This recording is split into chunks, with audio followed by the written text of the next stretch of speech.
É um momento que nós devemos parar de entender o natural e abrirmos o ouvido sobrenatural para o que vai acontecer aqui essa noite.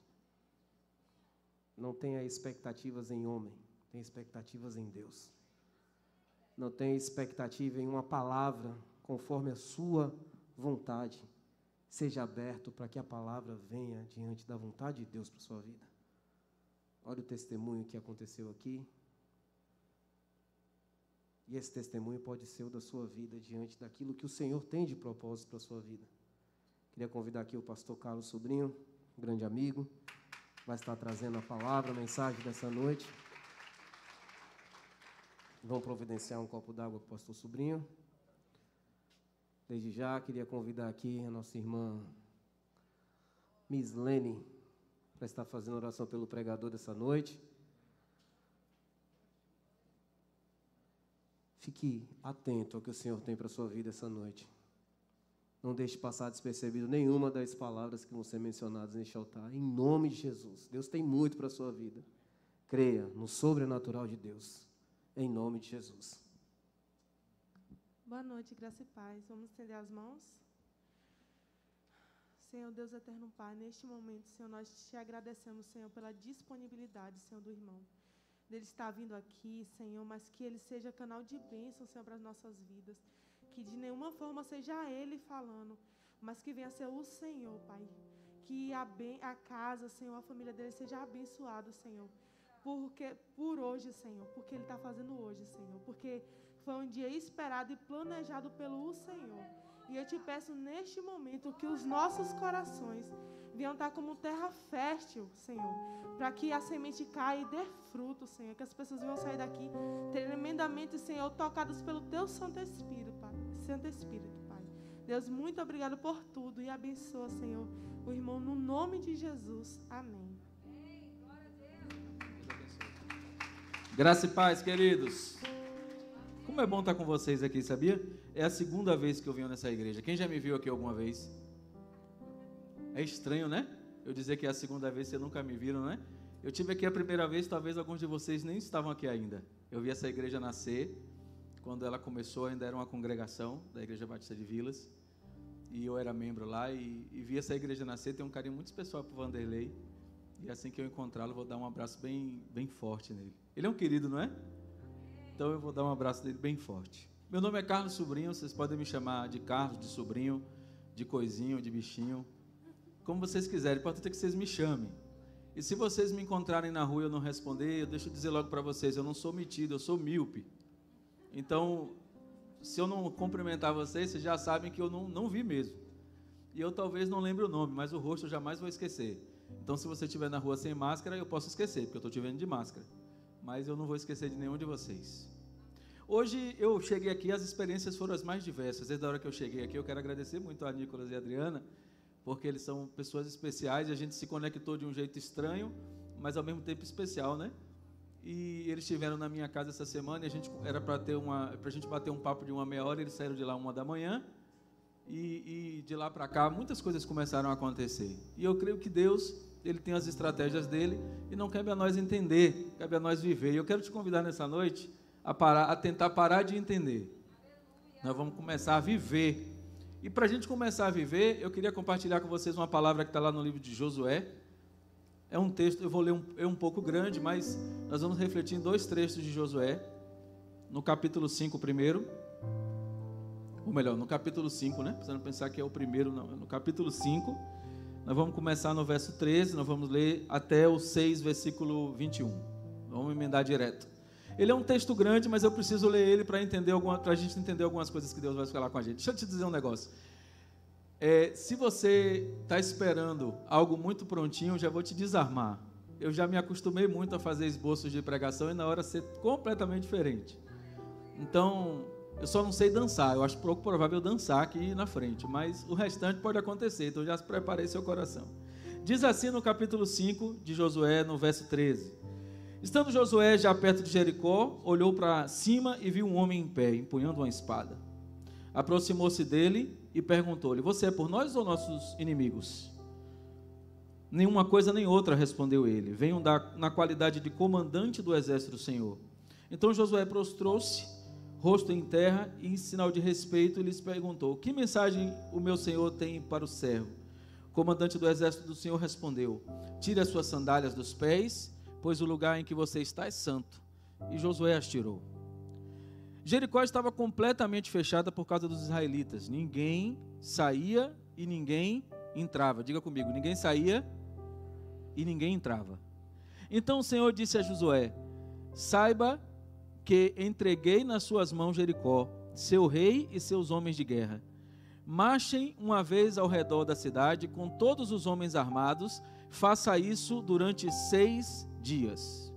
7 sacerdotes levarão cada um uma trombeta de chifre de carneiro à frente da arca. No 7º dia, marchem todos 7 vezes ao redor da cidade, e os sacerdotes toquem as trombetas. Quando as trombetas soarem um longo toque, o povo dará um forte grito, o muro da cidade cairá, e o povo atacará cada um do lugar de onde estiver. Josué, filho de Num, chamou os sacerdotes e lhes disse: levem a arca da aliança do Senhor, 7 de vocês levarão trombetas à frente da arca. E ordenou ao povo: avancem, marchem ao redor da cidade, os soldados armados irão à frente da arca do Senhor. Quando Josué terminou de falar ao povo, os 7 sacerdotes que levavam suas trombetas perante o Senhor saíram à frente tocando-as. E a arca da aliança do Senhor ia atrás deles. Os soldados armados marchavam à frente dos sacerdotes que tocavam as trombetas, e o restante dos soldados seguia a arca.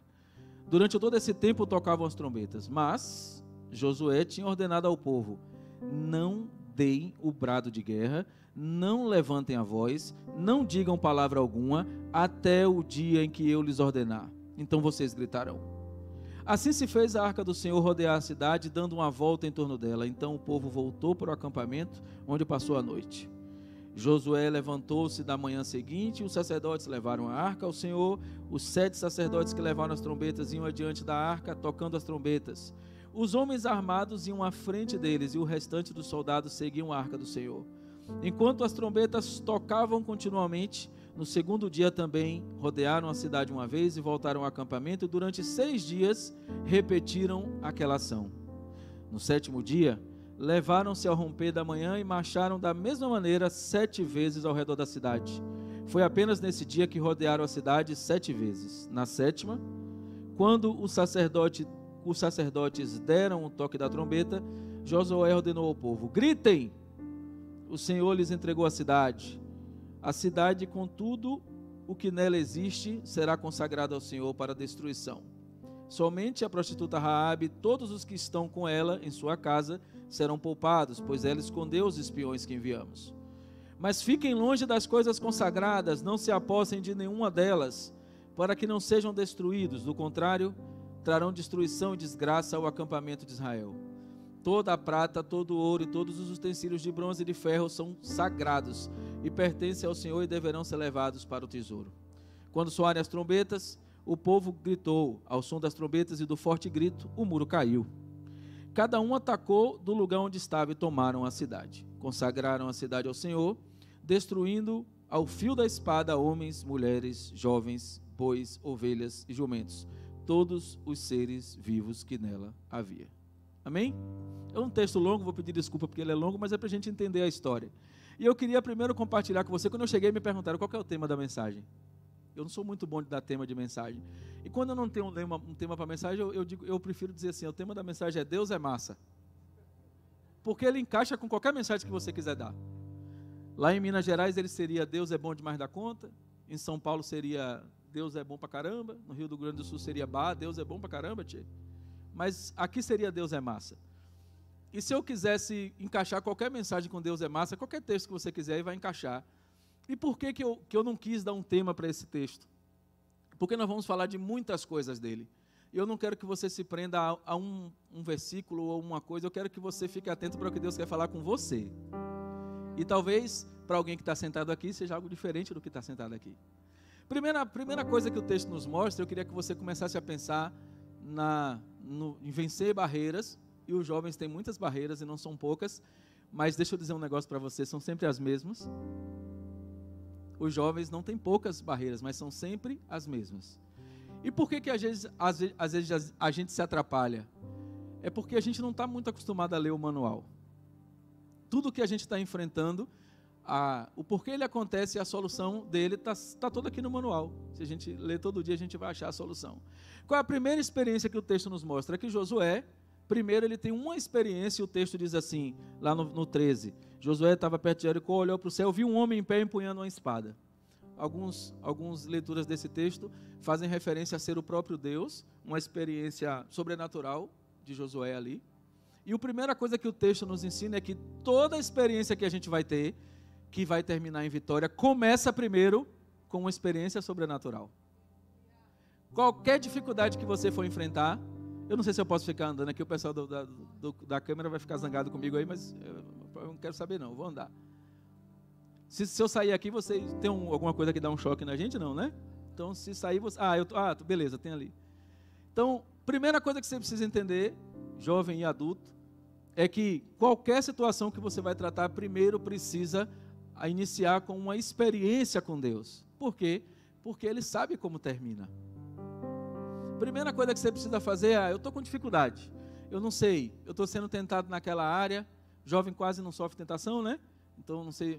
Ainda mais os jovens daqui dessa igreja, não deve... Aqui todo mundo fortão, todo mundo retado. Primeira coisa a tentação vai vir e a primeira coisa que você tem que saber é que sozinho você não vai vencer. Portanto, você precisa de uma experiência sobrenatural. A primeira coisa que Josué fez, e ele já tinha uma estrada, ele já tinha um caminho, ele já tinha caminhado com aquele povo até aquele momento ali. Ele não era um jovem inexperiente. Mas a primeira coisa que aconteceu antes de todo o resto que ia acontecer foi uma experiência com Deus. Então a primeira coisa que você precisa entender nessa noite é que seja lá qual for o seu problema, pequeno, probleminha, problemão, não importa, você precisa ter uma experiência com Deus. Sem a experiência com Deus, todo o resto vai ser superficial. Por quê? Porque você vai tender a fazer do jeito que você acha que é bom, a sua estratégia. E a experiência com Deus, ela nos alinha com o propósito dele. Quando a gente tem a experiência com Deus, as estratégias para nós parecem as mais estranhas, e a gente viu no texto. Imagina você quer passar no vestibular, você quer resolver um problema, você quer de repente largar um vício, você quer arranjar um namorado, uma namorada, acho que ninguém aqui tem esse problema, tem não? Tem alguém aqui orando por isso? Fala a Deus, olha aí.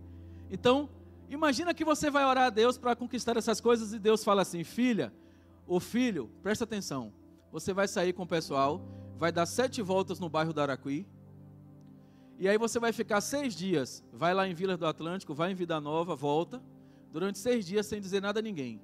No 7º dia nós vamos dar 5 voltas no estádio da cidade, e aí você vai gritar, vem varão! Você já imaginou se Deus te desse essa estratégia?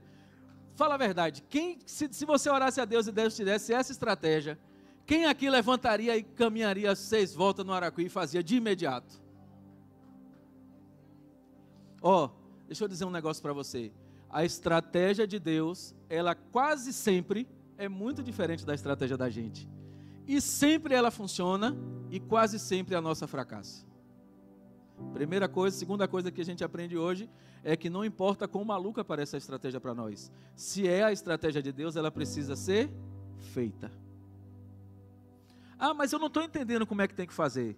Então, alguma coisa não conectou ainda. Porque Deus deu a estratégia aqui a esse povo, e é uma estratégia que para a época já era estranha. Você imagina para nós. Quando a gente lê a Bíblia, você imagina o povo, não, você vai ficar 6 vezes dando volta. Não era uma volta na rua não, era uma volta na cidade. 6 voltas, depois 7, depois gritar. Porque como se não bastasse, se fosse assim, vocês vão dar 6 voltas na cidade, e depois da 6ª volta eu vou soltar um raio e o muro vai cair. Não ia ser mais legal? Agora, o que derrubou o muro? O grito é mais estranho do que a própria estratégia. E sabe o que é que eu entendo isso? Eu entendo que a estratégia vem desse jeito, primeiro para que a gente tenha certeza de que ela é de Deus. Você já viu aquela passagem que o homem cego procura Jesus, aí ele pega a laminha lá, a terra, molha, dá uma cuspida lá, sei lá, molha, passa no olho da figura lá e depois o cara vai lá e fica bom? E um dia uma pessoa me perguntou, sobrinho, por que você acha que foi daquele jeito? Por que não jogou uma água? Por que Deus não fez um raio e o cara enxergou? Por que tinha que ser daquele jeito? Eu falei, basicamente eu acho que foram por 2 coisas. A primeira é porque Deus quis assim, e aí Ele quer e pronto, não cabe questionar. A segunda coisa é que se não fosse daquele jeito, o que ia ter de oftalmologista dizendo que achou a cura? Porque você consegue visualizar algum oftalmologista dizendo, ó, pega a terra, dá uma cuspida, passa no olho. Você já viu algum oftalmologista fazer isso? Então, quando acontece isso, você tem a plena convicção que foi Deus. Ele curou outros cegos na Bíblia? Você vê, todos foram do mesmo jeito? Todos os cegos foi pegando a laminha lá, passando no olho? Em cada situação, foi de um jeito diferente. Por quê? Porque cabia a Deus, naquele contexto, não só curar, mas ensinar. Aquele povo precisava entender que é do jeito de Deus sempre. Deixa eu dizer um negócio para vocês. Vocês estão diante de alguém que durante muito tempo foi especialista em driblar Deus. É assim, ó. Sabe quando Deus fala assim, você vai fazer assim, assim, assado, e aí dá aquele medo, Deus te coloca de repente uma missão no coração e você está a fim de fazer, mas você tem medo, e aí você gasta mais tempo tentando enrolar Deus do que achando um jeito de cumprir aquilo que Ele mandou você fazer? Pronto, se você tem isso, eu quero te dizer que você é 10 vezes menos que eu, porque eu fui 10 vezes mais enrolão que você. Até o momento que Deus deu uma, como é que a gente chama aqui na Bahia? Uma voadora. Você já tomou uma voadora de Deus? Quem já tomou uma voadora? Eu já tomei algumas. E aí, eu olhei para a estratégia e falei, Deus, mas eu não consigo, não dá não, isso aqui é demais para mim. Aí Ele disse, mas não é você, bonitão, sou eu através de você. E aí as coisas começaram a fazer sentido. E toda vez que eu medito nesse texto, eu me vejo algumas vezes dando 6 voltas em algum lugar. Parece estranho para você, talvez para você conquistar o que você quer, ou melhor, para você conquistar aquilo que Deus quer que você conquiste, que importa mais isso do que o que você quer, talvez você tenha que adotar uma estratégia muito estranha. Talvez seja estranha para sua família, talvez seja estranha para os seus amigos, talvez seja estranha, talvez você tenha que abrir mão de algumas pessoas, talvez algumas pessoas vão ficar para trás. As pessoas que te trouxem até aqui talvez não sejam as pessoas que vão caminhar com você. Quando Josué deu a ordem, as pessoas levantaram e fizeram. Simples assim. Se para que alguma coisa na sua vida aconteça, você precisa que alguém levante e ande com você, e alguém não levanta e não anda com você, não desista de fazer o que tem que fazer não, desista da pessoa. Essa pessoa não pode tirar você do caminho. Outra coisa que eu aprendi e que é importante você entender é que as orientações de Deus são sempre específicas. Então assim, ó, você tem dúvida? Quem já teve aquela dúvida? Meu Deus, será que é Deus falando comigo mesmo? Quando é uma coisa boa, ninguém tem dúvida, né? Quando é uma bênção chegando, foi Deus. Até quando não é Deus, a gente acha que é Deus, né? Mas quando é uma coisa que é, como diz aqui na Bahia, que é barril. Quando Deus manda você fazer uma coisa, ou abrir mão de alguma coisa, o que é que você faz logo? É você, Jesus. Aí, vigília, oração, 15 dias de vigília, para poder você ter a confirmação. Quando é uma coisa que você quer, 30 segundos. O que é que Deus faz aqui? Orientações específicas. Porque se não fosse específico, aquele povo ia fazer do jeito deles. E aí, para ser mais específico, ele não só foi específico, como deu orientações que para todas aquelas pessoas eram estranhas. Porque ele podia dizer, segue Josué aí, que vai dar tudo certo, não podia? E aí Josué ia falar o que ele quisesse. O que é que Deus fez? De forma específica, deu orientações específicas. Então, se Deus disse para você fazer algo, em nome de Jesus, faça.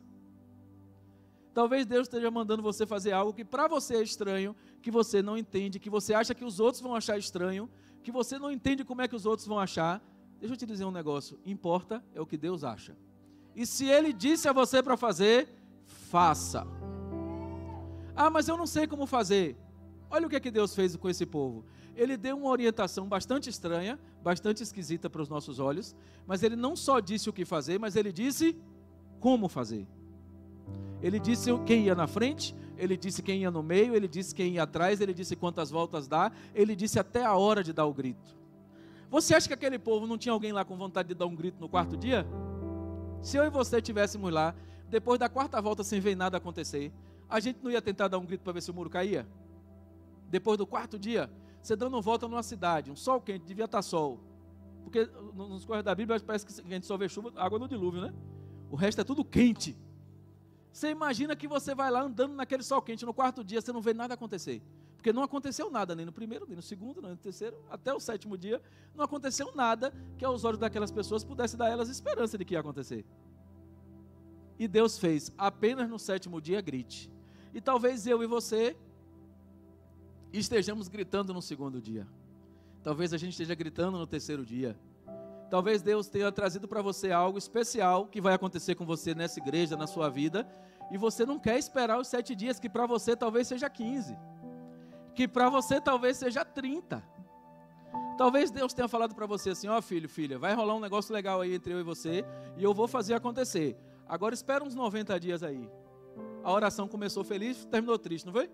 Porque Deus disse para você: eu vou fazer, deixa comigo. Quando ele terminou falando 90 dias, a gente viu o testemunho dele aqui, cadê? Que time foi que você foi fazer o teste? Fluminense de Feira? Ainda bem que não foi o Bahia. Fluminense de Feira. Então assim, ele disse que angustiou um pouquinho o coração dele, por quê? Porque choveu e não teve o teste, né? E aí, se você não vigia, você joga fora a experiência incrível que você teve com Deus de aprovação. Porque importa se vai ser aprovado na quarta ou se vai ser no domingo? Não importa. Você vai ser aprovado no domingo, na segunda, na terça, porque se Deus quer que você seja aprovado, pode estar chovendo, pode estar fazendo sol, Ele pode mandar no dia lá você, como é que é seu nome? João? Ele pode chegar lá: João, antes de começar o jogo aí, dá 7 voltas nesse campo. E aí você vai olhar para o povo todo, você vai dizer: Deus, 7 voltas. Você vai fingir até que está aquecendo, mas vai dar 7 voltas. Porque importa que se cumpra o que Deus está mandando você fazer. E deixa eu te dizer um negócio: se você não faz, Ele também não faz. Tem gente que talvez esteja com coisas travadas, porque não quiseram, entre aspas, viver a experiência ridícula da estratégia, para poder colher algo incrível de Deus. Josué, ele foi para aquela experiência. Aqui é bom porque o púlpito a gente bota a pesca, vocês não veem que a gente está com pesca, mas tem uma pesca aqui. Josué, ele foi para lá com a certeza da vitória. Quando ele saiu, quando ele teve a experiência com Deus, ele sabia que ganharia Jericó. E a certeza da vitória não fez ele relaxar. O que é que a gente aprende com isso? Se você tem a certeza da vitória, seja disciplinado. Porque quando Deus fala para você: olha, filha, vai acontecer, eu vou te dar, a gente tem uma tendência a ser relaxado no processo, porque a gente sabe que Deus vai dar, e se Ele vai me dar, é só esperar. 7 dias, beleza. Eu não tenho, a Bíblia não diz, mas eu acredito que no meio daquele povo dando volta lá, tinha uns 2 ou 3 que estavam arrastando o pé, não estava dando volta assim com tanta vontade, estava ali: vamos ver se esse negócio das 7 voltas vai dar certo mesmo. Tinha gente ali naquele meio que dizia: povo doido, dando 7 voltas nesse calor aqui, a troco de nada. Você duvida que no meio daquele povo tinha alguém que duvidou? O que é que Deus nos ensina é: eu te garanto a vitória, mas seja disciplinado. Talvez você esteja buscando alguma coisa, alguma direção de Deus para algo na sua vida espiritual, talvez um emprego, talvez alguma coisa, e Deus já te disse que vai te dar, e você sabe que Ele vai te dar. Se Ele já te disse, você sabe. Mas tem um tempo para acontecer. Deus podia dizer: vai lá, dá uma volta de 30 minutos à volta da cidade, dá um grito e o muro cai? Podia. Se Ele dissesse que ia ser assim, o muro ia cair? Ia. E por que Deus fez 7 dias? O número 7 tem uma relação especial para nós. Mas por que Deus fez 7 dias? Podia ter sido 5, podia ter sido 9 dias, podia ter sido a quantidade de dias que Ele quiser. Mas havia um ensinamento a dar àquele povo, e à medida em que Ele abençoava, Ele também, entre aspas, media a obediência. Deus não vai entregar para você só porque você quer e porque Ele quer te dar. Eu aprendi isso na prática. Você precisa estar conectado. Outra coisa que eu aprendi que é muito interessante é que o povo caminhou 6 dias e no 7º dia eles deram o quê? Deram o quê? Um grito. Sabe o que esse texto me ensina? É que você precisa ficar mais tempo calado do que falando sobre o que Deus vai fazer. Dos 7 dias que o povo cumpriu a estratégia, 6 deles, eles estavam calados. Você vai talvez conquistar algo legal, seja na faculdade, seja alguma coisa que você quer conquistar, como jovem, emprego, namorado, sei lá. Um dia a gente vai falar sobre namoro, tem uns negócios para dizer para vocês que vocês vão, rapaz. Mas vai ser outra oportunidade. 6 dias calados para no 7º gritar. É assim, Para de ficar entregando a estratégia que Deus te deu para o inimigo. Tem muita gente fazendo isso. Você imagina se Josué chegasse lá e dissesse: ô rei, presta atenção, Deus já me disse que você vai cair. Eu vou dar 6 voltas aqui, no 7º eu vou dar um grito e seu muro vai cair, parceiro. Deus já me falou. Eu sou o crentão, aqui eu jogo duro, boto para lá. Eu vou falar e Deus já me disse que vai derrubar e acabou. O que é que Deus falou para ele? 6 dias calado. Na hora que tem que falar, fale para todo mundo ouvir. Mas até chegar essa hora é calado. Eu já vi projetos muito bons, projetos aprovados por Deus, não nascerem ou morrerem na largada, porque as pessoas não souberam guardar a estratégia daqueles que queriam que o projeto desse errado. Uma outra coisa que o texto me ensina é que, quando a gente olha para ele, a gente vê que esse povo estava rondando lá Jericó, e aparentemente não estava acontecendo nada, sim ou não? O povo ia lá, dava uma volta, sol quente, não tinha uma água, não tinha nada, dando uma volta. E aí no primeiro dia nada, no segundo dia nada, no terceiro dia nada, e assim foi até o 7º dia. O que é que o texto me mostra? É que ainda que eu não veja o que está sendo feito, Deus está agindo. Quando Josué teve a certeza que ia dar certo, ele não teve porque Deus foi dando sinais a ele ao longo dos 7 dias. Deus disse a ele: vai rolar. Ele fez durante 6 dias, no 7º dia ele deu um grito e rolou. Não teve recadinhos de Deus durante 7 dias, não teve avisinhos de Deus, não teve Deus dando moleza para o seu coração durante os 7 dias. Teve promessa e promessa cumprida. Teve promessa, estratégia feita, promessa cumprida. Então para com esse negócio, com esse mimimi gospel de ficar: Deus, você tem que todo dia falar, né? Ele já te prometeu que vai fazer, faz o que ele mandou você fazer, que no tempo que ele disse que vai fazer, pronto. A gente não precisa ficar sendo mimado todo dia por Deus, porque isso também é exercício de confiança. Se ele diz para você: vai rolar, vai levar 15 dias, você tem que todos os dias orar plantando bananeira nos 15 dias. Para mim seria um problema, porque eu não sei plantar bananeira. Quem também não sabe, diga amém. Eu também não sei. Deus, por favor, nunca mande um negócio de plantar bananeira, porque eu não sei. Mas se o Senhor mandar, eu vou aprender. Mas está tudo certo, mas hoje eu não sei. Se Ele mandar você fazer um negócio durante aquele período, para acontecer no final daquele período, você precisa fazer. Não precisa Deus ficar todo dia mandando um irmão, mandando um recadinho, um zap celestial, para você: tô aqui ligado. Você imagina Deus fazendo isso? Tô aqui, viu, filho? Hoje falta 5 dias, hein? Falta 4. Pelo amor de Deus. Ele não já lhe prometeu que vai fazer? Eu falando com Deus, pelo amor de Deus. Ele não já falou para tu que vai fazer? Você não confia que ele vai fazer? Ele não já te deu a estratégia? Faz a estratégia e confia. Simples assim. Josué sabia que ia vencer. Josué não tinha dúvida que Jericó ia cair. E por mais que a estratégia era estranha, e era estranha pra caramba mesmo, por mais que a estratégia fosse estranha, ele cumpriu. Mas tem uma coisa interessante no texto, algumas coisas interessantes. Uma delas é que Deus falou para o povo que após a vitória, os espólios tinham que ficar lá. Ninguém podia pegar nada consagrado, que o ouro, a prata era tudo de Deus, ninguém podia pegar e levar nada. Aí o que é que isso me ensina? Eu gosto de cortar os versículos aos pedacinhos assim, porque Deus é assim comigo, didático. Eu espero que Ele esteja abençoando vocês. O que é que Ele nos ensina? É que quando você vence aquela batalha, e Ele te dá uma nova batalha, porque Jericó era um obstáculo para a próxima conquista. A conquista que o povo teve depois, só aconteceria depois da queda de Jericó. E o que é que o texto me ensina? É que uma vez conquistado, esteja pronto para o próximo de Deus, sem olhar para trás. A gente quer uma carreira cristã, e todo mundo quer uma carreira cristã, onde a gente vai aprendendo de Deus, vai falando, e aí a gente vai crescendo, e daqui a pouco quem toca quer estar aqui tocando, mas não quer pagar às vezes o preço de ter a santidade para tocar. Aí Deus fala para você: eu quero te dar um lugar especial no altar para você tocar, mas aí você tem que fazer isso, isso e isso. Aí você não faz, mas por alguma razão você chegou no altar, e aí quando isso aparece que aflora, eu não sei como é aqui, mas quando alguém pega pela orelha e tira, ele pega pela orelha de um jeito santo. Tem como pegar pela orelha do jeito santo? Tem, não tem? Quando pega pela orelha do jeito santo, a gente fala assim: mas Deus, mas por quê? E eu gosto da ideia de Deus chegando no seu quarto, porque todo mundo pensa que Deus é aquele negócio, aquela fumacinha que desce e faz, né? Que vai falar com ele. Todo mundo não pensa Deus assim? Quando Deus vai falar com a gente, que ele vai fazer assim, filho, né? Ninguém imagina Deus com a voz fina. Alguém imagina Deus com a voz fina? Então, ninguém. Eu pensei que era só eu sou normal.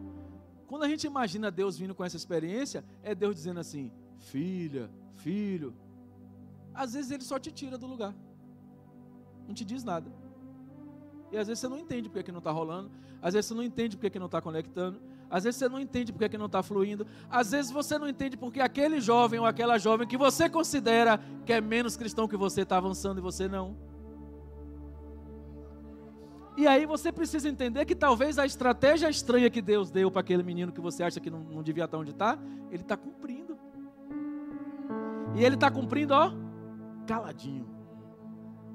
E aí você não só está falando para todo mundo qual é a estratégia, como nem está cumprindo.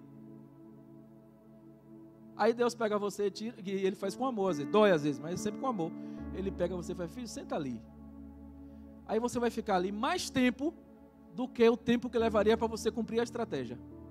Se Deus disse para você que é 6 meses para você subir aqui, tocar e cantar, eu não sei como é aqui, você vai ficar mais tempo fazendo errado do que os 6 meses para subir e cantar. Quando você começar a inventar suas artes, porque crente tem arte, quando a gente começa a inventar nossas artes para poder ocupar as posições, Deus mexe no tabuleiro como Ele quer. Por que Josué estava lá? Por que Josué estava lá?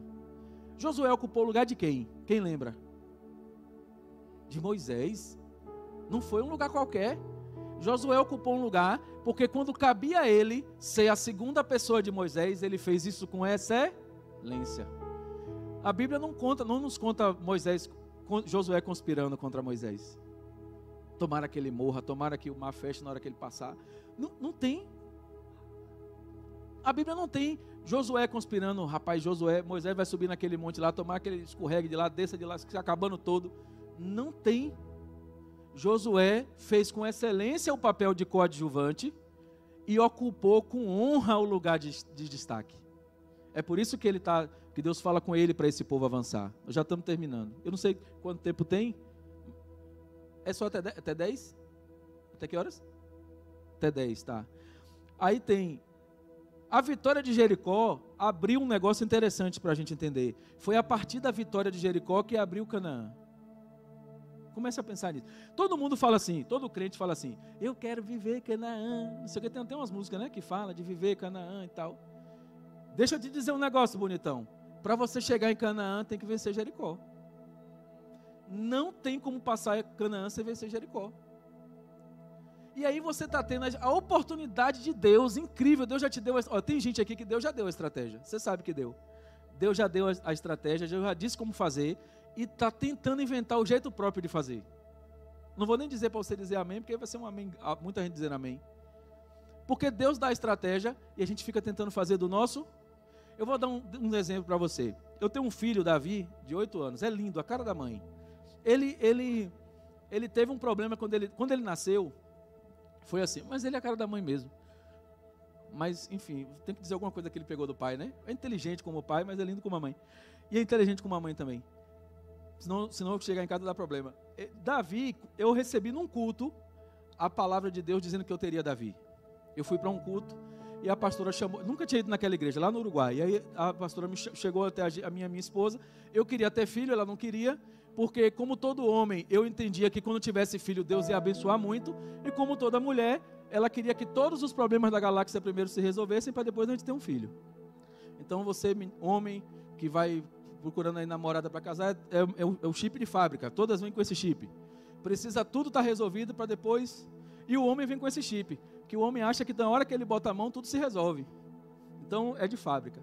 E aí eu estava nesse culto, e aí a pastora chegou até a gente e falou assim para minha esposa: chegou a hora de você parar de lutar com seu marido, você vai ter um filho, ele vai ter a marca de Deus, quando ele tiver 2 anos e meio, vocês vão ser testados. Se vocês forem aprovados, ele fica com você. Se vocês não forem aprovados, ele volta para mim. Será que quando você recebe uma palavra dessa, como é que você reage? A única coisa que eu registrei foi: você vai ter um filho e vai ser um menino. Foi o que ficou na minha cabeça na hora. 3 meses depois, minha esposa estava grávida. 3 meses depois ela estava grávida. 2 anos e meio depois, Davi estava na UTI. Exatamente como Deus falou. E aí, 2 coisas que eu queria compartilhar com vocês dessa experiência. A primeira foi que quando ele já estava lá mais de 10 dias na UTI, ele já não andava, estava magrinho, porque muito tempo deitado, ele não tinha mais onde furar, porque já tinha furado aqui nos pés, não tinha lugar mais onde pôr o acesso à agulha. E aí ele chegou para mim e falou assim: pai, eu não quero mais furar. E aí eu cheguei para ele e falei assim: filho, vamos orar para Jesus, para não furar? Aí ele, bora. Aí ele com 2 anos e meio, ele encostou na cama e fez assim: Jesus, eu não quero mais furar, amém. Aí eu olhei para ele assim e fiz: filho, vamos caprichar? Tá meio churuca essa oração, né?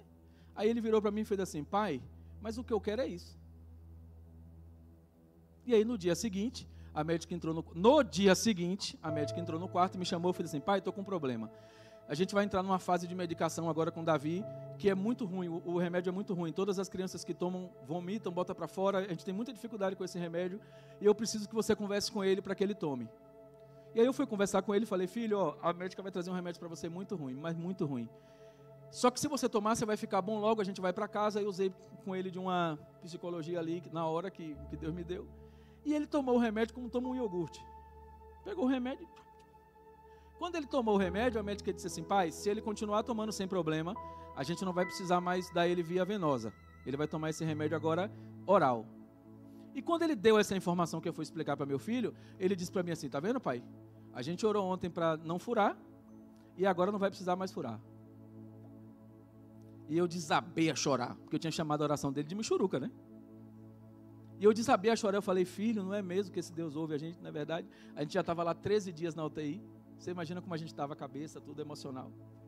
E aí na noite, na véspera de Davi ir embora, com essa experiência eu falei: peraí, esse Deus é barril mesmo, meu.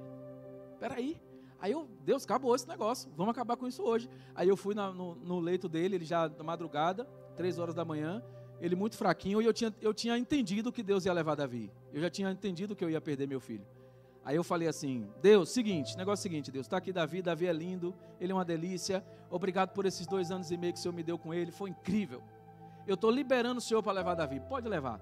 O Senhor vai continuar sendo Deus na minha vida, vai ser extraordinário, a gente vai continuar te amando, o Senhor já me mostrou como é que faz, eu faço outro, não tem problema, está tudo certo, ninguém vai reclamar com o Senhor, ninguém vai dizer que o Senhor é ruim, eu quero agradecer por esses 2 anos e meio que você me deu com Davi. E aí, na madrugada eu ouvi a oração, não foi uma sensação, eu ouvi Deus falando assim: aprovado.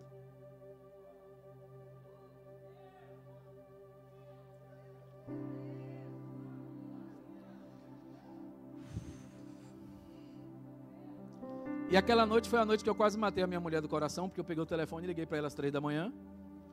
E depois de 13 dias de UTI, qualquer telefonema na madrugada é um inferno. E eu liguei para ele e falei: arruma as coisas de Davi, separa as roupas dele que Davi vai para casa. E ela disse: por quê? Disse: porque Deus é fiel. Ele disse que se a gente fosse aprovado, Davi ficava com a gente. E ele me falou pessoalmente: aprovado. Então prepara as coisas dele. No dia seguinte, um batalhão de médicos no quarto de Davi. Ele estava lá no Martagão de Esteira. Um batalhão de médicos e as médicas querendo fazer ultrassonografia, como é que chama aquele negócio? Tomografia, um monte. Aí eu tive que dizer a Davi que ele ia entrar no disco voador, porque a tomografia é um equipamento estranho, né? Que a pessoa entra. E aí, enfim... E eu chamei a médica e disse: médico, doutor, o que é que está acontecendo? Meu filho entrou aqui com raio-x, ele tinha 30% do pulmão comprometido, ele estava com derrame pleural, que traduzindo para o bom português é água no pulmão, e aí isso estava comprometendo a função respiratória dele. A médica fez um monte de exame no dia seguinte, tomografia, você imaginar, veio gente da NASA, foi uma loucura. E aí, depois de algum tempo, ela chegou e fez assim: pai, é o seguinte, eu tenho que liberar você e seu filho, porque seu filho está clinicamente curado. E aí a gente foi olhar o exame de Davi, ele estava com 33% do pulmão cheio de água na noite anterior. Na madrugada eu tive essa experiência com Deus e Davi amanheceu o dia com o pulmão limpo. E a médica estava fazendo aquele batalhão de exame, por quê? Porque ela não podia liberar a gente com medo de Davi morrer em casa e ninguém acreditar nela. Como é que alguém ia acreditar que da noite para o dia uma criança ficou curada do nada assim? Aí ela fez assim: pai, eu não sei o que aconteceu com seu filho, mas eu não posso mais manter ele aqui.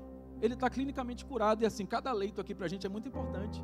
No Martagão, cada leito é muito importante. Eu falei: doutora, eu sei o que aconteceu. Ela, o que foi? Eu digo, senta aqui. Aí foi eu e ela, né? Senta aqui.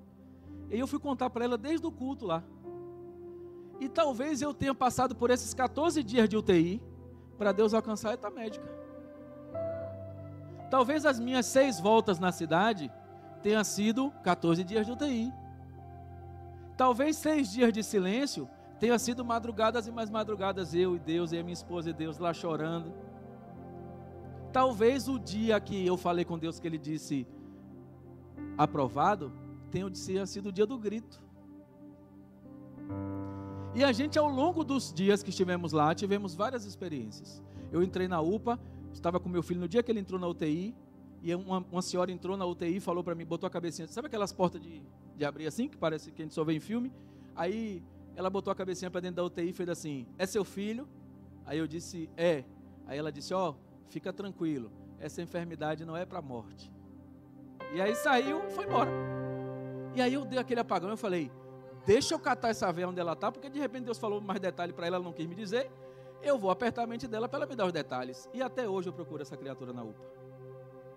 Saí no corredor, cheguei para a recepção, falei, queria falar uma senhora que estava aqui assim, com a roupa assim, assim. Ele disse, senhor, o acesso à UTI é restrito, ninguém entra na UTI. Eu falei, ela entrou lá, não sou doida, ela falou comigo. Ele falou, eu não queria dizer muito assim, em relação a ser doido, mas ninguém entra lá não. E aí eu comecei a entender cada processo de Deus comigo. Os meus 6 dias foram 14. Quantos dias são os seus 6 dias? Os 6 dias que você tem que estar dando volta, já tem quanto tempo? Tem 1 ano? Tem 6 meses? Deixa eu te dizer um negócio, não importa. Importa é que você cumpra a estratégia que Deus te deu, por mais estranho que ela seja, porque quando passar os 6 dias, que para você pode ser 30, 60, 90, 1 ano, vai haver o grito da vitória. A vitória de Jericó, ela abriu porta para o próximo passo. E eu queria terminar com isso. Ela abriu porta para Canaã. E se você está buscando Canaã, não vai rolar sem passar por Jericó. Talvez você não tenha tido uma experiência ainda de confiança em Deus, de entregar 100% na mão de Deus alguma coisa por 6 dias, por 15 dias ou por 20 dias, para que Deus faça acontecer. Talvez você não tenha tido essa experiência ainda, mas deixa eu te dizer, pode ser hoje. Porque tem gente aqui que tem umas paradas muito difíceis de acontecer. Tem gente aqui que está com uns projetinhos aí bem complicadinhos de acontecer.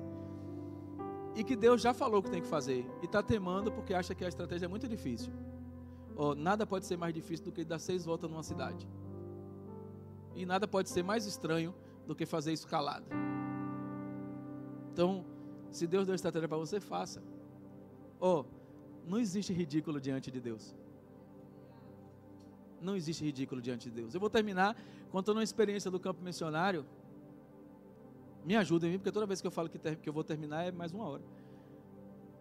Eu tive uma experiência no campo missionário na Paraíba, no sertão da Paraíba. Estávamos lá numa cidade chamada Teixeira. É uns 4,5 km antes do fim do mundo. Não é perto de nada. Eu não me lembro. 3 cidades que nós passamos lá. É 400 km de uma pessoa.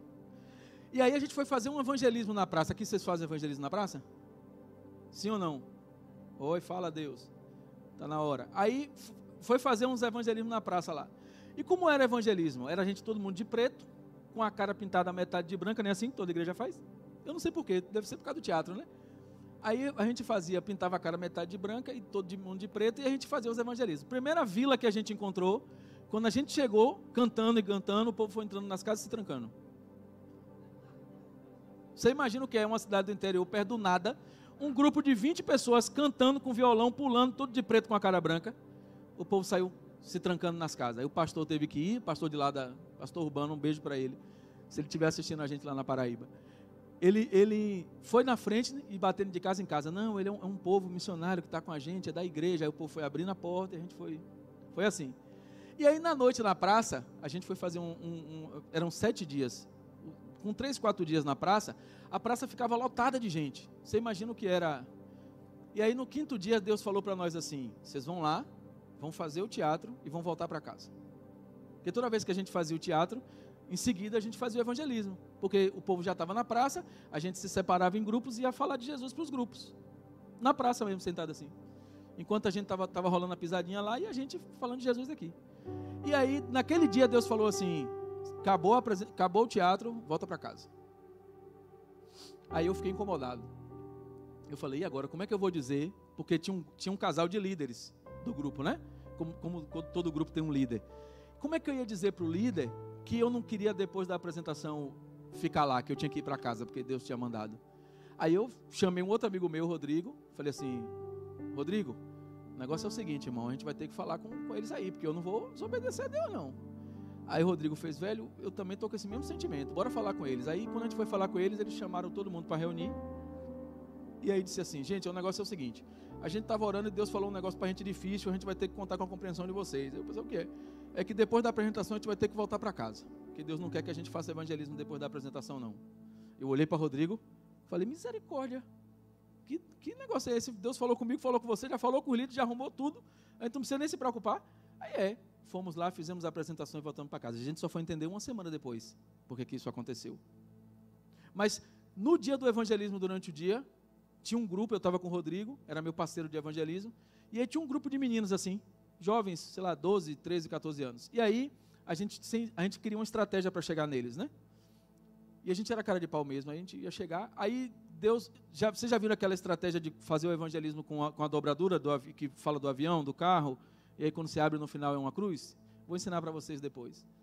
E aí a gente tinha essa estratégia, que você ia falando, perguntando a eles o que é que eles queriam, eles diziam, não, eu quero ter um carro. Aí a gente dobrava o papel e fazia um carro. Eu quero ter um avião. Aí a gente ia dobrando. E no final, essa dobra dava uma cruz. Não me pergunte como é que faz assim, eu sei fazer, mas não sei ensinar. Vocês vão ver eu fazendo. Aí, quando a gente chegou lá, ele fez assim, como é que a gente vai falar com esse povo? Quando a gente chegou perto deles, o Rodrigo fez assim, vamos escutar o que eles estão falando. Aí a conversa era a seguinte, rapaz, quando eu crescer eu vou ter um carro da hora. Aí eu olhei para o Rodrigo e falei, não é possível não, velho, peraí. A estratégia que a gente estava pensando, Deus já arrumou o negócio lá. Aí o outro fez assim, que rapaz, você é um Zé Mané, que negócio de carro, eu vou ter um avião da hora. Aí eu, não, Rodrigo, peraí. Aí daqui a pouco o outro fez assim, não, rapaz, meu sonho é uma casa para minha mãe. Aí eles começaram a falar as coisas da dinâmica. Assim como se Deus tivesse arrumado para nós. Aí a gente chegou todo, né? Falamos, estamos resolvidos, contamos ali 15, vai ter 15 vão se converter, nós vamos para casa. Aí a gente chegou lá para falar com eles. Aí tinha um que não deixava a gente falar. A gente começava a falar, ele passava correndo no meio da gente assim, batia no papel, pá, sabe? Aí a gente começava a falar, ele chegava assim, moço, você é da onde? Moço, você vai embora que dia? Moço, aquela pessoa irritante. Aí Deus falou assim, eu falei, Deus, eu preciso dar um jeito nesse menino. Aí Deus falou, eu queria dar o meu jeito, né? Era o meu jeito. Aí Deus falou assim, manda ele sair da roda, pode mandar ele sair. Aí eu falei, Deus, e se Rodrigo me chamar a atenção? Porque o Rodrigo era mais velho que eu. Aí eu falei, Rodrigo, Deus mandou fazer um negócio aqui estranho. Ele, pode fazer. Deus mandou, pode fazer. Aí eu peguei o menino e falei assim, saia.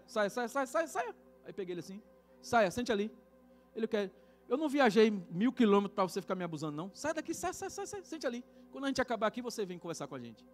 Aí ele baixou a cabeça, sentou e foi para lá. Quando acabou tudo, toda a dinâmica, ele chegou junto da gente e fez assim, queria pedir desculpa a vocês. Aí começou a contar a história dele, que ele era rejeitado pelos pais, tinha um problema de atenção, então toda vez que ele chegava num lugar, ele precisava fazer aquilo para que as pessoas notassem ele. E que aquela bronca que a gente deu nele, foi um sinal de que a gente tinha percebido ele ali. Para nós parecia estranho, né? Mas foi um sinal. E deixa eu te dizer, dos 14 que estavam lá, ele foi o único que se converteu. Pirulito. No dia seguinte ele estava na igreja, no sábado seguinte ele estava no evangelismo. No outro sábado ele estava ajudando o pastor na igreja, se converteu. A gente chamava ele de Pirulito porque tinha uma ação, uma parte do evangelismo que era com palhaço. E ele participou e ele escolheu o Pirulito, porque ele era muito magrinho. E aí ele escolheu o Pirulito como o nome do palhaço dele e assim ficou. E até hoje é o braço direito do pastor lá. Dos 14, quem se converteu foi Pirulito. Então deixa eu te dizer um negócio. Não tem a ver com o que você está vendo, tem a ver com o que Deus planejou. Às vezes você vai para um evangelismo, às vezes você está aqui, tem gente aqui hoje, que talvez esteja vindo pela primeira vez, e aí você fala assim, pô, tem 10 convidados. E aí às vezes está passando uma pessoa ali na porta, ali olhou, viu, entrou, viu 30 segundos do negócio, Deus falou com ele, está tudo resolvido. Não tem a ver com você, como não tinha a ver com Josué. Não tinha a ver com a capacidade de liderança de Josué, não tinha a ver com a disciplina daquele povo, tinha a ver com a determinação de Deus. E ele determinou, o povo cumpriu e a coisa aconteceu. Jovem, deixa eu te dizer um negócio. Vocês estão numa fase que é uma das fases mais difíceis. Eu já fui jovem, tem algum tempo já. Não parece, mas eu só tenho 25 anos, parece? Mentira, tenho 41. Com um corpinho de 50. Mas eu tenho 41. Eu já passei pela fase de vocês. Como os pastores já passaram, outros já passaram aqui. Deixa eu dizer um negócio para vocês. Servir a Deus na fase que vocês estão é uma coisa muito desafiadora. Mas deixa eu te dizer, é uma delícia. A Bíblia diz que enquanto você não estiver namorando, serve a Deus. Oh, faz com excelência. Tem gente aqui que está mais preocupado com esse negócio de namorar do que de servir a Deus. E a minha oração é para que Deus faça demorar mesmo. Para você entender que você tem que servir a Ele. A minha esposa, que está assistindo a gente, eu imagino, porque eu mandei o link para ela, deve estar assistindo. Quando a gente se casou, eu tenho 12 anos casado com ela. Eu vou terminar com isso agora de verdade, porque eu estou agora controlando o tempo, eu estou me policiando. Eu conheci a minha esposa fazia 10 anos. A gente tinha se desencontrado e a gente se reencontrou na faculdade. Só que eu era crente, ela não. Eu tinha me convertido, ela não. E aí, quando eu a vi na faculdade, eu falei, meu Deus, Daiane, vou conversar com ela, vou chamar ela para a igreja. Não tinha interesse nenhum nela, de verdade mesmo, de coração. E aí, ela olhou para mim e disse, meu Deus, Carlos, vou namorar com ele. E aí, eu comecei a me aproximar dela, e, com o intuito de falar de Jesus para ela. E ela se aproximou de mim com outras intenções, graças a Deus por isso. E aí a gente começou a conversar e ela começou a sair com as amigas minhas, com o grupo que eu saía, ela começou a ir até o dia que eu consegui levar ela na igreja. Chamei, vamos na igreja, vamos. Mas eu não tinha interesse em namorar com ela, eu estou falando diante de Deus, não tinha mesmo, zero de interesse. E aí ela foi para o culto e quando acabou o culto eu perguntei, ela toda animada, e aí o que você achou? Porque a igreja era bacana pra caramba, animada. Aí ela falou assim, eu odiei. Aí eu falei, como assim? Ela, não senti nada, achei estranho, negócio maluco. Aí eu falei, tá bom, beleza. Aí no outro domingo ela começou a sair com as minhas amigas, começou a ir. Aí uns domingos depois, aí o time já começou, vai namorar com ela, né? Os amigos que ficam. E aí eu falei assim, rapaz, esquece isso, pai, a menina é minha amiga e tal. Aí uns domingos depois, eu fui para uma reunião da empresa que eu trabalhava, e a minha chefe chegou para mim e falou assim, separei um negócio aqui para você. Aí era um CD, naquela época era um CD, meu Deus, era um CD. Aí ela me deu um CD que era uma pregação nesse CD, que era a história de um cara, depois eu vou dizer qual era a história, era uma história de uma conversão. Aí eu peguei esse CD e a gente foi se encontrar no Habib's aqui, sabe o Habib's? Tinha aqui em Itapuã, acho que não tem mais, né? Tem ainda? Aí a gente foi lá, só que foi um casal de amigo meu, eu, ela e minha irmã atrás, e a gente foi até o Habib's. E aí eu peguei o CD e falei para ele assim, cara, põe no carro aí, para poder ir a gente ouvindo. Acredite no que eu estou te falando, era por curiosidade para ouvir o testemunho, porque eu não sabia o que era. Aí eu pus, dei a ele pôs. E aí quando o cara começou a contar o testemunho, ela desabou a chorar no carro. Mas chorava daquele jeito que você não conseguia. Aí eu falei, meu Deus, vou matar a menina. Ela vai pensar que eu botei um CD para ganhar ela vai pensar. Aí eu desci do carro, ela ficou lá com minha irmã, e aí daqui a pouco a gente entrou no Habib's, daqui a pouco vem ela e minha irmã abraçada, minha irmã gritando igual uma louca, está em Portugal hoje, uma louca, e aí festa no céu, e aí meus amigos do lado, aí vai namorar. E o povo, festa no céu, eu falei, rapaz, o que é? Ela tinha aceitado Jesus no carro, ali, no estacionamento do Habib's. E sabe por que ela aceitou Jesus ali? Ela tinha tido uma experiência com Jesus uma semana antes, e ela era muito, ela era católica como eu era também, antes de me converter, e ela tinha dito a Deus assim, Deus, o negócio é o seguinte, minha família não vai aceitar, vai ser muito duro, mas eu quero ter essa experiência com o Senhor. E se o Senhor está nesse negócio, e se é para eu te aceitar mesmo e dar uma virada, o Senhor vai ter que me mostrar um testemunho mais forte que o meu, de mais duro que o meu. E aquele CD era o testemunho de um padre que tinha se convertido. Você está entendendo? Nada programado, tudo combinado. E aí ela aceitou Jesus, aí o que é que aí eu já estava mais interessadinho nela, assumo. E aí o que aconteceu na minha cabeça? Vou namorar com ela. Porque quando ela me perguntava assim, por que a gente não namora? Eu dizia, porque você tem 99% de uma coisa, do que eu quero numa mulher, mas falta 1%. Eu não podia dizer para ela que era porque ela não era convertida, porque senão ela ia fazer o quê, automaticamente? Ela ia aceitar Jesus imediatamente, para poder ficar 100%, né? E depois ia ver o que ia dar.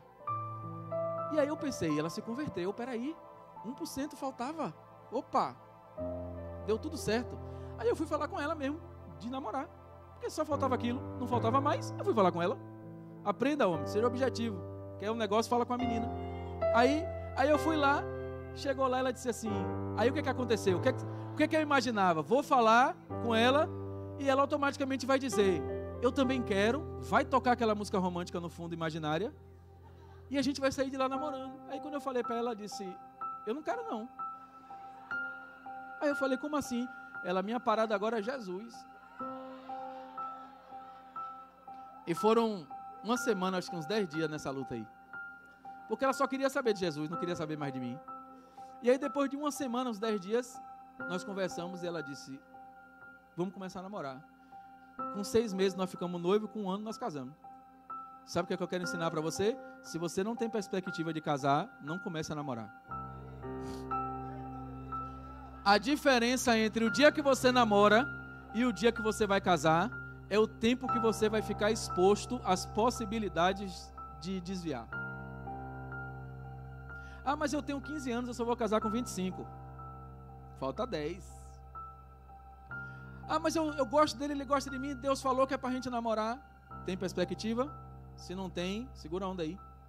É mais importante que você sirva a Deus do que você sirva a você mesmo. Vai chegar, a hora vai chegar. E hoje nós estamos casados há 12 anos, temos Davi e Daniel, duas crianças lindas, que ele não vê hoje que ele está gripadinho. Mas é uma criança incrível, né?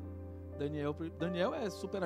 Davi é um gentleman, mas Daniel é um furacão. Não estão aqui hoje, mas eles vão estar aqui, eu moro pertinho de vocês, vou estar outras vezes aqui com vocês. O que é que eu quero se eu tivesse que escolher um negócio hoje para dizer para vocês assim, fala só uma coisa e vai embora. A primeira coisa que eu ia dizer para vocês é, presta atenção no testemunho dele. Foi a coisa mais importante da noite. O testemunho dele foi a coisa mais importante da noite. Sabe por quê? Porque é real. Comece a parar de ver esse Deus imaginário que desce da nuvem, que vem com os anjinhos, tocando violino. Esquece. O Deus real é esse aí, ó. É o que faz ele que nem estava lendo a Bíblia, ele falou aqui, não foi? Ele dizer que vai passar num negócio, ele passar. É o Deus que faz ele querer ter uma experiência com Deus, porque antes mesmo dele merecer, Deus o abençoa. Não tem a ver com ele. Ele passar não tem a ver com você. Você passar no teste não tem a ver com você. Tem a ver com o que Deus quer fazer com você. E aí quando você chega aqui e dá o testemunho, que você veio, eu vi que você estava bem à vontade aqui, não estava nervoso nem nada. Você deu o testemunho aqui, você falou para pessoas que esse Deus real realiza coisas reais, e esse mesmo Deus é o Deus que com o grito de um povo derrubou uma cidade. É o mesmo Deus que fez você passar no exame, no teste. É o mesmo Deus que vai fazer você ser aprovado naquela opção de emprego. É o mesmo Deus que vai fazer também você se libertar da droga, da pornografia. É o mesmo Deus, é o mesmo Deus. É o mesmo Deus. É o mesmo Deus que estava lá, que depois levou o povo para Canaã. É o mesmo Deus que vai fazer você vencer aquilo que você não está conseguindo vencer hoje. Feche seus olhos aí. Querido Deus, eu quero te agradecer por essa igreja incrível, por esses jovens que estão aqui, sedentos de te ouvir, Senhor, por esses jovens que estão aqui para aprender mais do Senhor. Eu não sei qual é a estratégia do Senhor para eles, nem qual é a Jericó que o Senhor vai fazer eles derrubarem, mas eu oro para que eles sejam tementes ao Senhor, para que eles parem de inventar o jeito deles de fazer, para que eles façam do jeito do Senhor, por mais estranho que pareça. Há nessa noite aqui pessoas com uma dificuldade extrema de obediência ao Senhor. O Senhor fala de dificuldade de autoridade. Dificuldade de autoridade. Pessoas que não aceitam se submeter à autoridade, porque acham que quem é a autoridade sobre ele é menos capacitado. Eu oro para que o Senhor quebre hoje essa deficiência de autoridade. Tem pessoas aqui com um problema muito específico, mas muito específico, com o que estão acessando no computador. E hoje é o dia de restaurar isso, acabar com isso. É uma decisão. Não tem muita mágica. Você não precisa ficar 6 dias rodando uma cidade, nem dar um grito no 7º dia. Você precisa decidir parar de fazer. Tem pessoas aqui que chegaram aqui com problema de autoestima. Gente que entrou aqui que disse assim: eu não mereço nada não, eu não sou nada, na minha família eu sou o pior. Eu quero dizer para você que Deus para tudo o que está fazendo por sua causa. Se você chegou aqui desacreditado, se você acha que você não vai vencer, se você acha que você vai ficar sozinho, deixa eu dizer um negócio para você. O Deus que fez Josué e o povo vencer Jericó, o Deus que, do início dos tempos, o Deus de todas as vitórias e batalhas da Bíblia, é o mesmo Deus que está com você aqui essa noite. E Ele quer te dizer que do jeito dele e com a sua obediência, você vai vencer.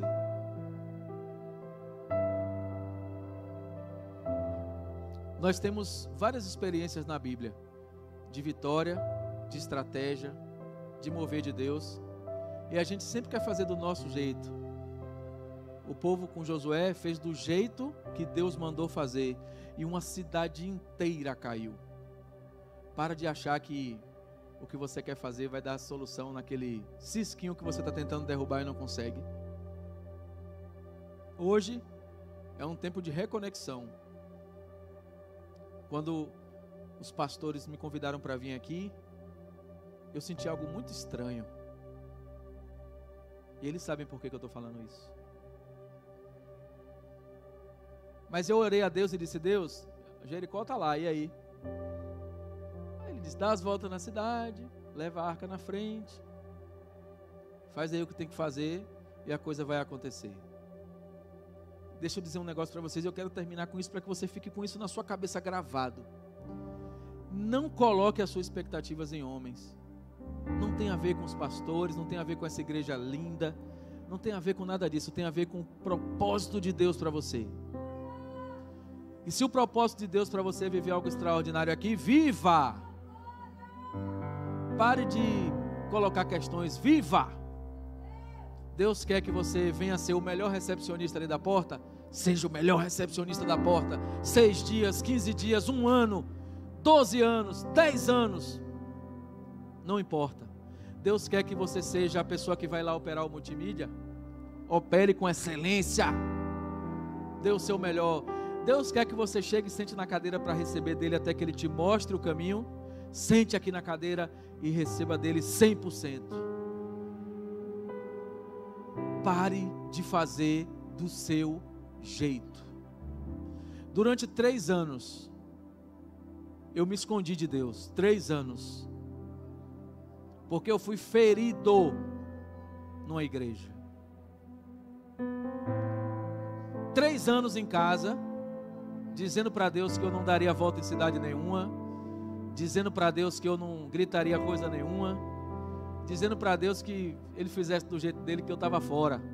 3 anos.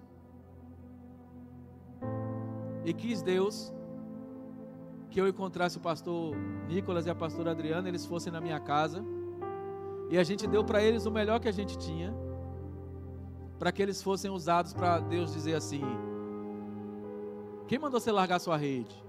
Eu ouvi essa música aqui hoje, me tremi todo ali na cadeira. E talvez seja Deus falando com você. Esquece esse negócio de estar demorando, de não aguento mais. Esquece isso. Se Deus falou para você que vai fazer, vai acontecer. Vai ser difícil? Vai doer? Vai. Depois de 3 anos, onde a gente foi ferido de uma forma muito profunda, os pastores sabem do que eu estou falando, onde parou de fazer sentido para nós falar de Deus, parou de fazer sentido. A gente nunca se afastou dele, mas a gente queria ter a experiência com ele, nossa, interna, em casa, sem congregar, sem se machucar, sem correr risco. E depois de 3 anos, eu me alegro de estar numa igreja, pregando para jovens, que é o que fala muito ao meu coração, mas sobretudo de estar numa igreja, dizendo para Deus: ó Senhor, é 7 voltas que tem que dar, vamos dar 7 voltas. É 15 voltas que tem que dar, vamos dar 15 voltas. Não importa quanto tempo, não importa como vai doer, não importa se o sol está quente, não importa se está sem água, não importa se está doendo, não importa se eu não consigo enxergar, eu vou dar as voltas que o Senhor mandou eu dar. E nessa noite, eu queria que você conectasse com Deus para entender quais são as voltas que você tem que dar. Acaba hoje, no nome de Jesus, as suas desculpas. Acaba hoje, em nome de Jesus, os seus medos de agir. Acaba hoje a sua estratégia e começa a valer a estratégia de Deus para você. Deus tem algo poderoso para você. Deus tem algo poderoso para essa igreja. Deus tem algo poderoso para a sua família. Não se esconda. Deus quer fazer algo incrível com você. Pare de fazer do seu jeito. A estratégia pode ser estranha. A estratégia pode ser difícil. Você talvez nem tenha entendido a estratégia, mas você não precisa entender, você precisa fazer. Nessa noite, eu oro para que Deus fale ao seu coração como Ele falou no meu. Que Ele mostre a você como Ele mostrou para muitos aqui, mas em especial para mim, que é hora de parar de dar desculpa e é hora de começar a viver o extraordinário de Deus. É pregar? Pregue. É dançar? Dance. É fazer o teatro, ainda que o personagem do teatro seja o menos visto, faça. É varrer a igreja, é limpar, é falar lá fora, é dar um testemunho no dia a dia na escola, na faculdade, dê. Pode não fazer sentido para você, mas se é a estratégia de Deus, faça. E se eu tivesse que escolher um tema para essa noite, eu já disse, seria Deus é massa. E Ele é massa por essas coisas que a gente está vivendo aqui. Mas eu vou colocar uma vírgulazinha. É assim, ó, Deus é massa, confie e faça. Até rimou, ficou bonitinho, não foi? Abra seu olho aí, olhe para mim. Não tem nada a ver comigo. Não tem nada a ver com a pastora Adriana. Não tem nada a ver com o pastor Nicolas. Não tem nada a ver com o Vanderlei, querido. Não tem nada a ver com a igreja. Tem a ver com o propósito de Deus para você. E se o propósito é aqui, viva! Se você acredita que os pastores têm direção de Deus para te orientar, viva! Mas pastor, não entendo porque que você mandou isso. Não precisa entender não, viva! Falou com você? Faça! Você vai entrar numa fase agora muito difícil, que é a fase de ser aprovado num teste, que não é a mais difícil, é de permanecer depois de aprovado. E especificamente no futebol, vem muita tentação, vem muita coisa, vigie com isso. Vigie com isso. Apesar de ser goleiro, né? O pessoal não dá muita moral ao goleiro, dá mais moral ao atacante, mas vigie com isso. Gente que não olhar para você vai começar a olhar. Gente que não tinha nenhum desejo em aproximar de você vai começar a aproximar. Vigie com isso. Vigie de verdade, para você não perder a bênção. Quero terminar dizendo a vocês que vocês são uma igreja especial para mim, de verdade. Hoje é um dia muito especial para mim e vocês estão fazendo parte disso. E eu quero dizer a Deus que acabou o tempo da desculpa. Obrigado, igreja. Obrigado aos pastores.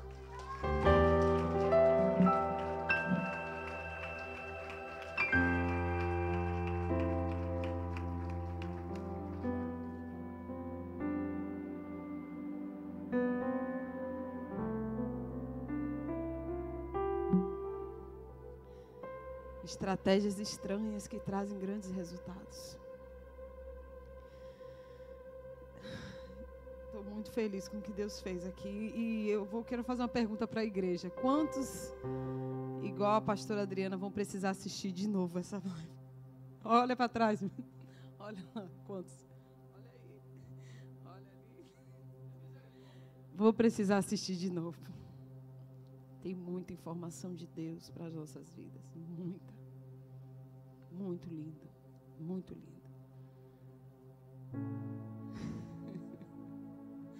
Vou nem falar nada. É. Amém. Se coloque de pé em nome de Jesus.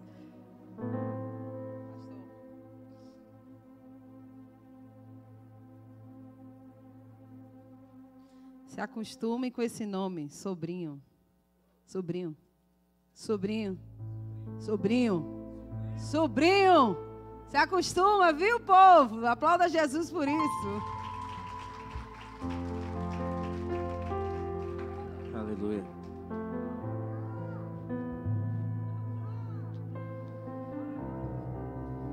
Queria dizer que foi ela que me pediu em namoro, viu, gente? Eu não escutei o CD não, mas foi ela que me pediu em namoro.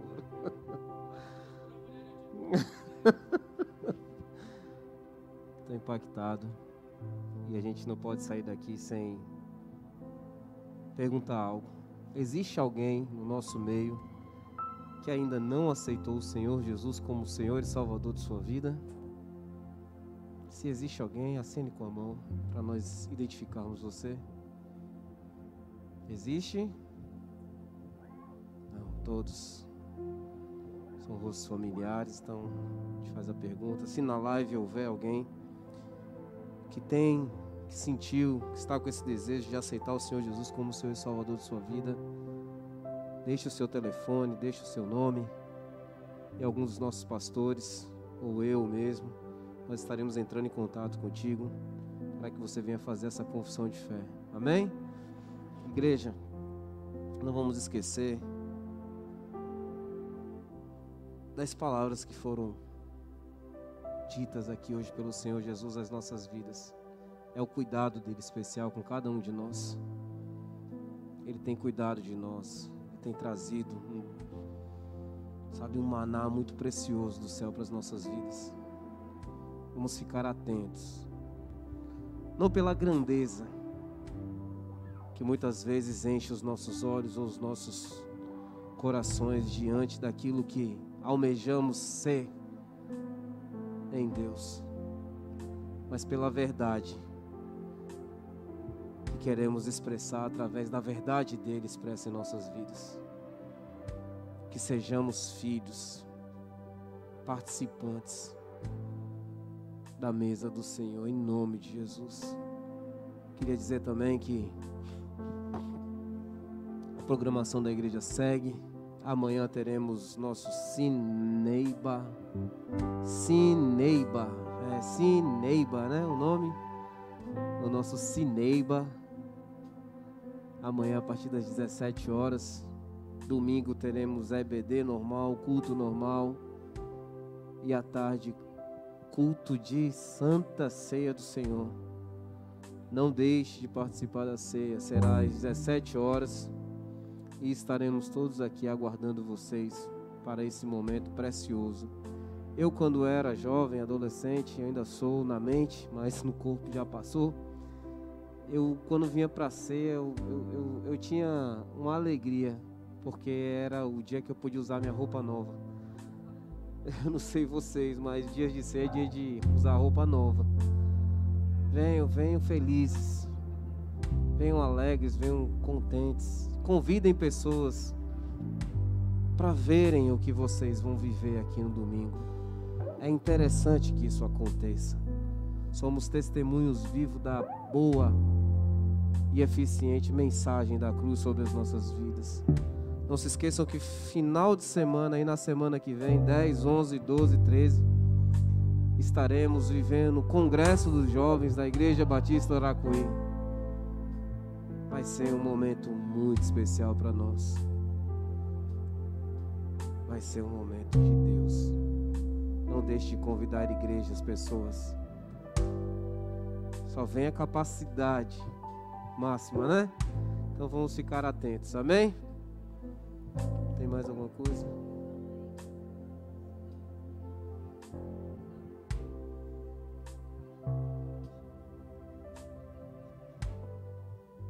Vai estar cheio aqui amanhã, em nome de Jesus.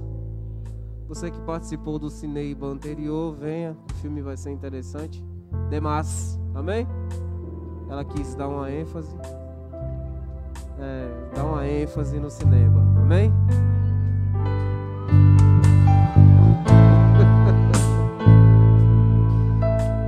Amém?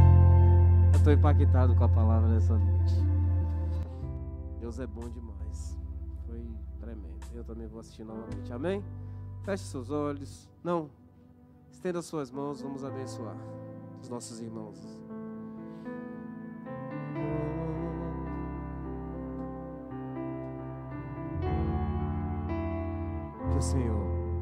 Que o Senhor te abençoe e te guarde, que o Senhor faça vir resplandecer seu rosto sobre ti, que o Senhor venha ter misericórdia, que o Senhor sobre ti levante o seu rosto e te dê a paz. E a paz, e a paz do Senhor que excede todo entendimento, como óleo precioso sobre a cabeça. Que o amor de Deus, que o amor de Deus e a comunhão do Espírito Santo, que o Senhor ordena a bênção e a vida para sempre. Amém. Amado Deus, eis a tua igreja, Senhor, firmes, convictos, Senhor, do teu retorno, Senhor, esperando, Senhor. Maranata, a hora vem, Senhor Jesus. Corações rendidos ao Senhor, pessoas que adentram, Senhor, com a vida rendida ao teu altar, Pai, declarando que tu és santo, poderoso. Pai, guarda os teus filhos, Pai, guarda os teus filhos, Senhor. Mantém, Senhor, cada um dos teus filhos, Senhor, alicerçado, firmes, fortes, valentes, diante de todos os obstáculos, Senhor, que hão de ser enfrentados. Em nome de Jesus, guarda essa mocidade, guarda esses jovens, Senhor. Assim como foi ministrado, Senhor, traz a tua força sobre cada um deles. Faz o teu milagre acontecer na vida dos teus filhos. Em nome de Jesus te pedimos, Pai, estabeleça, Senhor, a tua ordem, a tua regra, a tua conduta. Em nome de Jesus Cristo. Que a graça